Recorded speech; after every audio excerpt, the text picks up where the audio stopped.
Have you ever wondered what secrets a city holds when everyone else is asleep? In a quiet corner, nestled between sleeping skyscrapers, stands the Midnight Brew Café.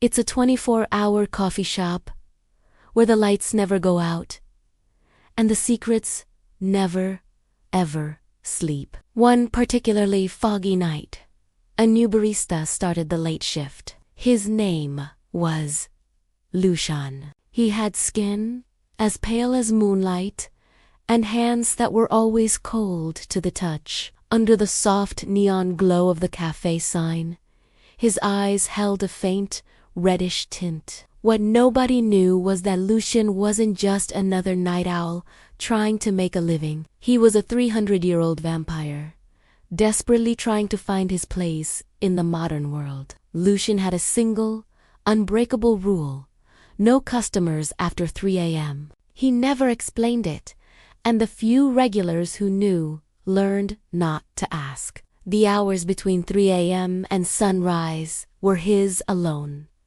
But rules, as we know, are sometimes meant to be broken. One night, just as the clock ticked past his sacred deadline, the cafe door creaked open. A teenage girl, her face streaked with tears, rushed inside. Her name was Myra, and she was a runaway, looking for any safe place to hide from the cold, unforgiving streets. Lucian hesitated for only a moment. He saw the genuine fear in her eyes and waved her toward a cozy armchair in the corner. He didn't ask questions.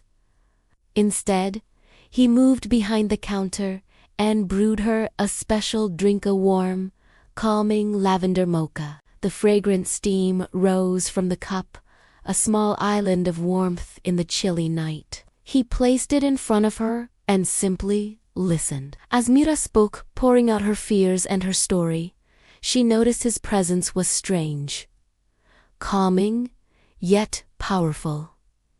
It felt safe. Suddenly, the lights in the cafe began to flicker violently. Long, distorted shadows danced and crawled across the walls, twisting into unnatural shapes. A loud slam against the front window made them both jump. A creature, something not quite human, not quite animal, pressed its horrifying face against the glass. Its eyes were black, empty voids, and a thick, dark smoke dripped from its gaping mouth. Mira screamed, scrambling back in her chair. But Lucian, he stood up, as calm and steady as the ancient stones of a forgotten castle. "It's here for me," he whispered, his voice low but clear. Before Mira could even process his words, Lucian's eyes ignited, glowing a brilliant, terrifying crimson. The very air in the cafe seemed to vibrate with a raw, unseen energy. With a deafening crash, the monster burst through the window, showering the floor with shattered glass. But Lucian was faster than Mira's eyes could follow. He became a blur of motion, a whirlwind of fangs, claws, and ancient, untamed power, clashing against the nightmarish intruder. The fight was brutal, primal, and over in seconds. And then silence.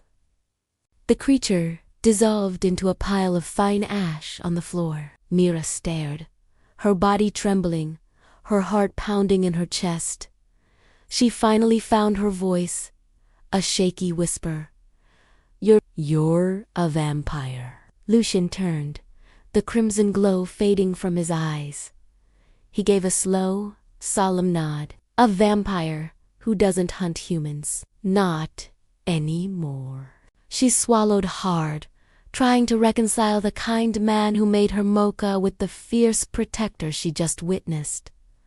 Then, why work here, in a coffee shop? Lucian's gaze fell to a broken coffee cup on the floor. Then he looked back at her, a soft, sad smile touching his lips. "Because after 300 years of living in darkness, I just wanted to create something warm." A genuine smile broke through Mira's fear. Can I Can I come again? Maybe I could help out? Lucian let out a low chuckle, the sound surprisingly warm. Only if you don't mind working with monsters. From that night forward, the Midnight Brew Café transformed. It became more than just a coffee shop. It became a sanctuary for the lost and the lonely, a haven under the moonlight where humans and strange creatures could find a moment of peace. It became a place where a vampire, after centuries of solitude, finally found a family. And if you ever happen to be walking through the city in the quiet hours just before dawn, you might see him. You might see Lucian, brewing a fresh pot of coffee with a quiet smile. A man who finally found his peace in the gentle, warm glow of a coffee cup. Thank you so much for joining us for this story. If you enjoyed it, please hit that like button and subscribe for more tales from the shadows. We'll see you next time.